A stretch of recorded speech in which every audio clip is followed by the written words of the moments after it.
Thank you, everyone, for being flexible with me, whether you like it or not. It's the way we roll. We just do it. We just do it because it's about allowing God to really direct us. And when we allow divine guidance to really move through us, all kinds of bigger and better things then take place than we could have just planned. Okay, like that. Okay. So I get, as you know, most of you know, I get these notes from the universe on email. And I received one that was very, very interesting and timely. And it read, "It was perhaps one of your greatest acts of love, choosing to be alive at a time when so many live so deeply in the dark." So that seems very fitting for our world today, doesn't it? Mm-hmm. A lot of seeming darkness taking place. We just have to really open the newspaper or, just listen to the news, or not even, because it's coming in all different ways, and that's okay. That's okay, because it makes us aware of these pockets of darkness that are around this planet. I mean, we can't deny it. It's there. And so this is an important time, I think, to really talk about love in action. What can we do as all these different circumstances take place and they make us feel so badly? What can we do? We can do something so wonderful. And I love these words, and they're from the Center for Spirituality, Mark Gaffini's organization, which were emailed out after the bombing in Boston, after that marathon in 2013. Actually, my son was there too, and so it's pretty impacting. But I want you to listen to what he says, and this was the only response. This is suggesting the only response to outrageous pain is outrageous love, and this is what it said: "The world is outrageous. It is going to break your heart. The only way to respond to outrageous pain is to commit to outrageous acts of audacious love and joy. Every time your heart breaks, it also opens more deeply. And more outrageous love action can come from within the heart. When your heart opens, you are filled with the powerful energy of outrageous love. That makes you more whole." And he continues, "When you let your heart break, you do not become broken." Hear that. When you let your heart break, and it will, you don't become broken. Love that. You become more whole. There is an outrageous act of love that the world needs from you. No one else but you is capable of addressing that unique corner of unlove and healing it into love. That's so beautiful. And we do. We live in outrageous times. We're not here by accident, folks. Outrageous times when bombings at events celebrating the beauty of the human spirit occur, where children are starving despite food to feed everyone in the world 4 times over, where our environment is being destroyed on a minute-by-minute basis, where many species are becoming extinct almost as quickly. And the list, we know it, it goes on and on. We know the story. We live in outrageous times that could break our hearts. And I'm deeply moved by the idea that a heart that breaks open to these outrageous things is a heart that is broken open for outrageous love to come through. Because I know what beautiful beings of light are here right now in this room. I know each one of you. My heart knows your heart. And I'm sure that many of you are feeling heartbroken over different events that are taking place. Addiction being a huge one right now, where many souls are leaving this planet in record time. These are heartbreaking, but as they break our hearts, there is a love within us that cannot be distinguished. That's what I want us to remember. And so the events of the world are all taking place socially, economically, environmentally, personally. So I want us all to know that we can take a collective breath right now. So just take and repeat this after me. My heart is broken open to deeper love. My heart is broken open to deeper love. Put your hands over your heart too. Yeah. My heart is broken open to deeper love. My heart is broken open to deeper love. My heart is broken open to deeper love. My heart is broken open to deeper love. And I can commit to outrageous love. I can commit to outrageous love That only I can do. that only I can do. One more time on that one. I commit to outrageous love that only I can do. Only you. Only you can love outrageously as you. That, my friends, is our theme for today. That's the theme. Living love in action. That is why we are here. And I don't mean here just in this room. I mean here on this planet, in this time and space. We are here for a definite purpose. That's why these spiritual teachings, as Eliot so beautifully and honestly stated, are so important for us to live.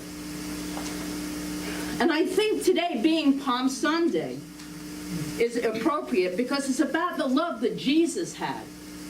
And I think the way that he showed up in the world was love in action. I suspect on this day, over 2,000 years ago, as he rode through Jerusalem on the back of a donkey and all the palm fronds are laid before him, his heart was broken open to deeper love. He knew what was going to happen. He knew what was going to happen to him, and we know that he was afraid and sad. He saw evidence of this. We saw evidence of this in his prayer in the Garden of Gethsemane. And yet he chose to give the greatest gift of love that he could give. He chose to be alive at a time when humanity needed him. They needed the kind of love and the teachings, because he is one of the original New Thought teachers. They needed that kind of love that only he could bring at that time. And this planet was forever changed, wasn't it? It was forever changed. What an impact one soul had on this planet. And so we go back to how I opened up with the universe, that email I get, the message to us. It was perhaps one of your greatest acts of love, choosing to be alive at a time when so many lives are so deeply in the dark. We have chosen to be here now, where great acts of love are truly, truly needed. And so this month we are focusing on choosing to live love through sacred giving, sacred service, to be in service, self-expressing, valiant action, which is inspired by compassion and care, coming from a heart-centered place, not demanding or desirous of recognition, responding to a deep urge within our very souls. This is why we are here. We are unique expressions that we have all of these talents and gifts to offer. We speak about that, but this is the time when we let that love individually shine through and as us. We're literally here to be the hands of God on the earth. God expresses through us. Holmes talks about that extensively. And so, who has seen the Sistine Chapel? Anyone been there? Wow, well that's impressive. Jeez, this is very well traveled. Well then you know, and if you haven't, then you're kind of familiar with the picture, yes? Okay, so I'm thinking of the creation of Adam. If you have not seen it, you can Google it and you can see that whole visual, but I think most of us are familiar with it. In the painting, Michelangelo depicts God as this gray-haired man surrounded by angels. God gazes at his own hand as he points the finger of divine power toward the hand of Adam. Adam, naked and alone, seems to search the face of God, but he lunges with his arm propped on his knee and his hand slightly dropped. And while he clearly is reaching out to God, their fingers do not touch. There is a void between the hand of God and the hand of man. But if Adam were to only lift his finger up just ever so slightly, he would touch God. Michelangelo's painting symbolizes so incredibly powerfully the divine energy that is forever everywhere. It's forever present, right here, right now, always is. Just waiting for us to lift our finger. Just waiting for us to lift it up a little bit. To make that conscious connection with that incredible power for good that we talk about. God. When we lift our finger in loving service to humanity, to all of God's creations, we touch God. When we do any loving act of service, we are touching God. Remember how important, people, this is. This is so important, to be in loving service, to love, to really love when so many need it. Did you know that in the 73 seconds prior to the explosion on the space shuttle, the Challenger, in 1986, that killed 7 astronauts, it is recorded. They recorded the last words, and the last words one astronaut said to the other is, "Let me hold your hand." In a moment of crisis, somebody was lifting the finger in loving service. Powerful. I believe the most triumphant line in this whole entire score of Les Mis, if you've seen that, is to love another person is to see the face of God. In her book, Born to Serve, Susan Trout writes, "From diverse religious teachings, we can distill 2 essentials. That union with the absolute is possible, and that service is a means to that union as well as its ultimate and highest expression. One's inner call to God is the call to live a life of love through service."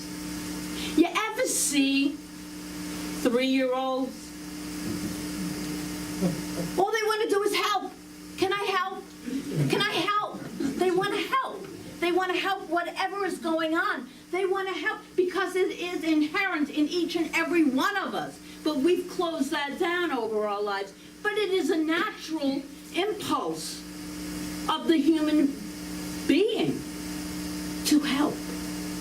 So just remember to help, loving service.